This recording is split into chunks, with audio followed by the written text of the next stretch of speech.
रूत दूसरा बाब जो 23 आयात पर मुश्तमिल है। रूत बोयस के खेत में बालें चुनती है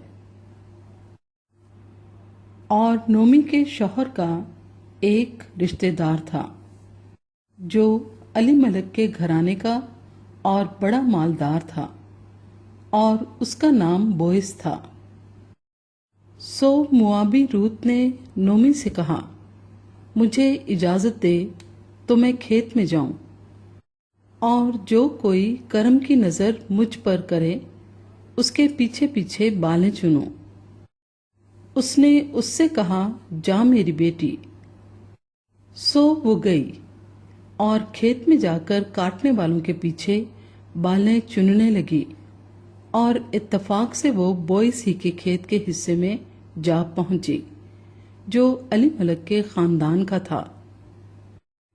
और बोयस ने बैतलहम से आकर काटने वालों से कहा, खुदावंद तुम्हारे साथ हो। उन्होंने उसे जवाब दिया, खुदावंद तुझे बरकत दे।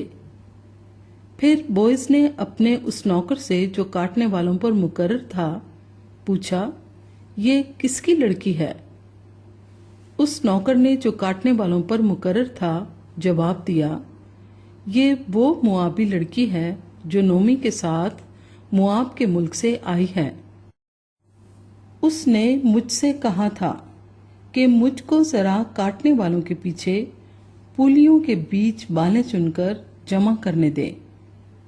सो ये आकर सुबह से अब तक यहीं रही, फकत जरा सी देर घर में ठहरी थी। तब बोयस ने रूत से कहा, ऐ मेरी बेटी, क्या तुझे सुनाई नहीं देता? तू दूसरे खेत में बालें चुनने को ना जाना और ना यहाँ से निकलना, बल्कि मेरी छोकरियों के साथ साथ रहना।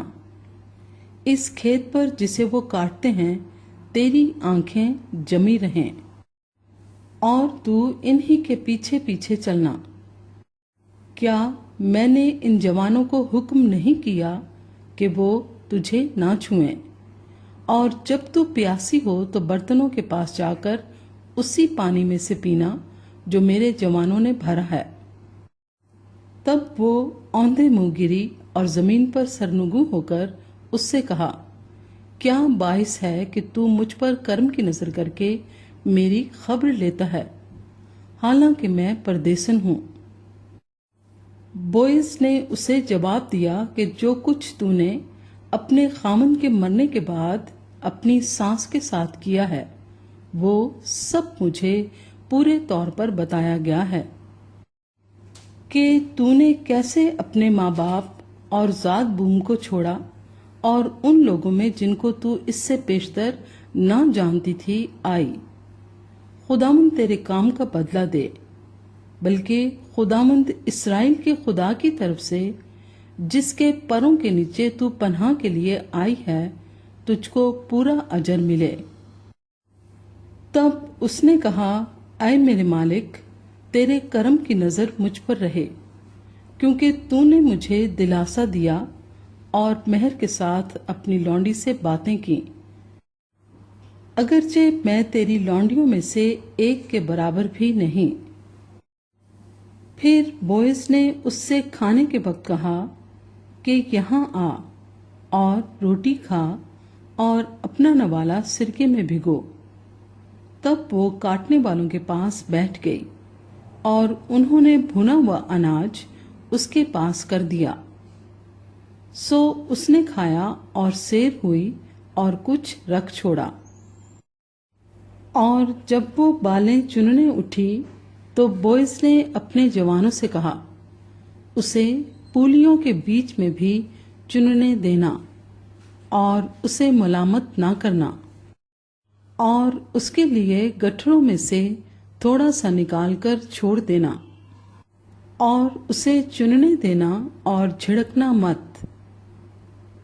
सो वो शाम तक खेत में चुनती रही और जो कुछ उसने चुना था उसे फटका और वो करीब 1 एफा जौ निकला और वो उसे उठाकर शहर में गई اور جو کچھ اس نے چنا تھا اسے اس کی ساس نے دیکھا، اور اس نے وہ بھی جو اس نے سیر ہونے کے بعد رکھ چھوڑا تھا نکال کر اپنی ساس کو دیا۔ اس کی ساس نے اس سے پوچھا، تو نے آج کہاں بالیں چنی اور کہاں کام کیا؟ مبارک ہو وہ جس نے تیری خبر لی۔ تب اس نے اپنی ساس کو بتایا کہ اس نے کس کے پاس کام کیا تھا، اور کہا کہ اس شخص کا نام جس کے ہاں آج میں نے کام کیا بوئز ہے۔ نومی نے اپنی بہو سے کہا، وہ خداوند کی طرف سے برکت پائے جس نے زندوں اور مردوں سے اپنی مہربانی باز نہ رکھی۔ اور نومی نے اس سے کہا کہ یہ شخص ہمارے قریبی رشتے کا ہے اور ہمارے نزدیک کے قرابتیوں میں سے ایک ہے۔ موابی روت نے کہا، اس نے مجھ سے یہ بھی کہا تھا کہ تو میرے جوانوں کے ساتھ رہنا جب تک وہ میری ساری فصل کاٹ نہ چکیں۔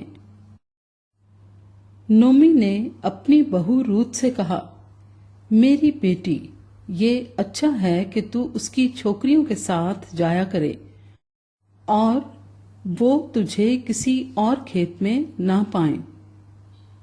سو وہ بالیں چننے کے لیے جو اور گیہوں کی فصل کے خاتمے تک بوئز کی چھوکریوں کے ساتھ ساتھ لگی رہی، اور وہ اپنی ساس کے ساتھ رہتی تھی۔